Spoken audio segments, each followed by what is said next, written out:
Return to Silent Hill. Fuck no, I don't want to go back. Not because I'm scared either. All right, so let's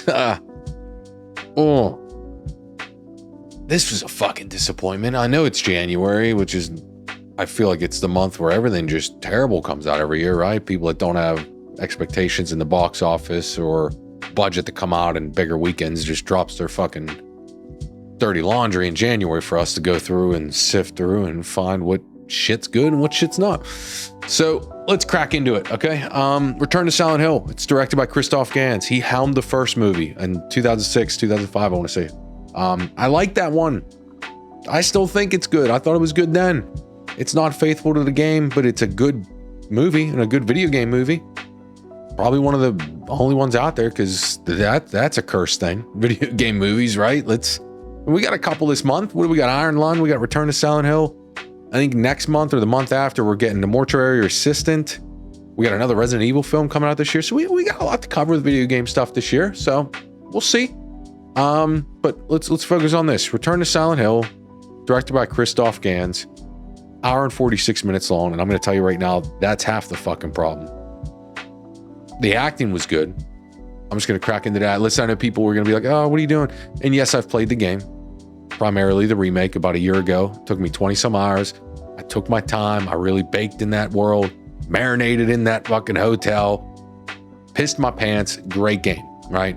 It's unsettling. It's depressing. It's dark. It's eerie. It's all of what you would want in Silent Hill. And I at least wanted a taste of that in this movie. And you do the first and maybe second act, and then the rest just goes down in the gutter. And why I think the runtime was one of the biggest problems was, I think if he had, instead of an hour and 46, if you threw an extra 45 minutes to an hour on that and made it around 2.5 hours, give or take 15 minutes, we could help slow down the pacing and slow down the third act and draw out more scenes and characters. I mean, we get introduced to Eddie and then we never see him again. Why even introduce him, right? At one point, Laura's holding a baby. We don't ever get an explanation on why hold the baby. Is it just meant to be creepy, or is there more symbolic meaning to it?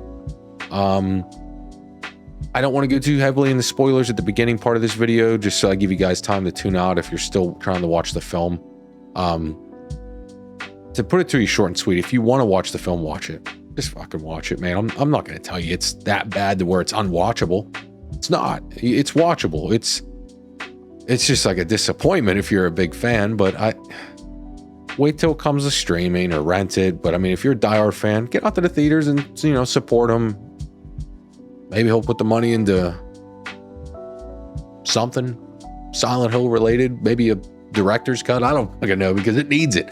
But let's get into it. So I kind of liked it, and I think I liked it because I loved Silent Hill in general, right? If I was just going into this, like my wife's not into this stuff, so if I show it to her and she's like, this is just a horror movie, we're gonna put this on, she'd probably be confused, not into it, and rightfully so, because it's not a good film. It's just not, and that's how it dies, in my opinion. It just dies off quick to you, doesn't explain stuff, it's very confusing, it can be cheesy, some of the lines feel very out of place, like the dialogue can be out of place, but the actors did a good job acting. I think everyone who played the role, I think the actress who played Mary, Maria, I think she did good.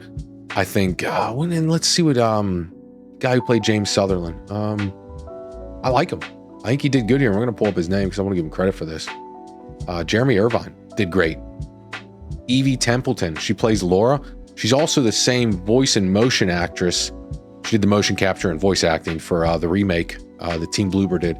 So it's great to see her a part of the whole franchise. I mean, everybody does their job the right way, but I just don't think they had a good script or, outline to really work with.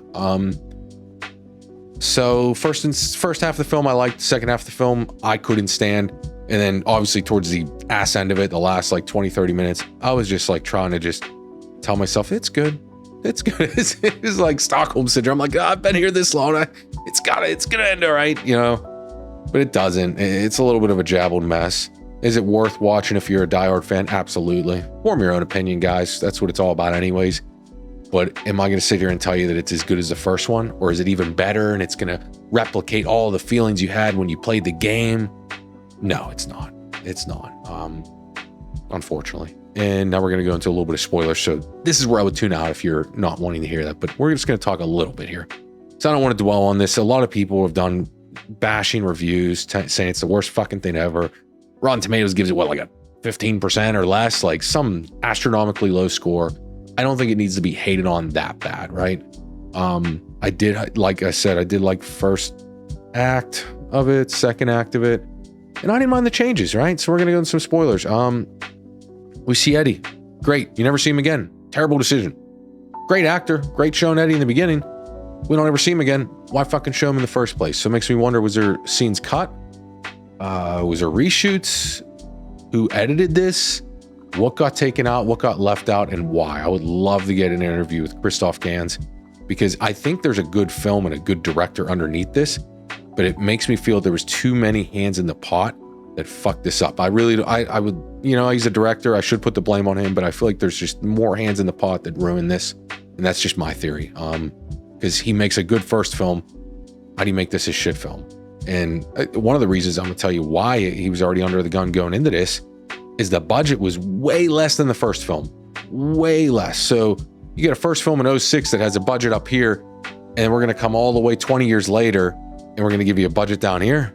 Like, what sense does that make? He had a successful first film. It had a good cult following. I mean, Rotten Tomatoes are only in the 30s on it, but it had a great cult following going forward, and it's still renowned amongst many fans as one of the best video game movies of all time, right? It was a better adaptation than most that we get going forward. Revelations was bombed, but he wasn't a part of that. So I figured they would have gave this guy a good budget.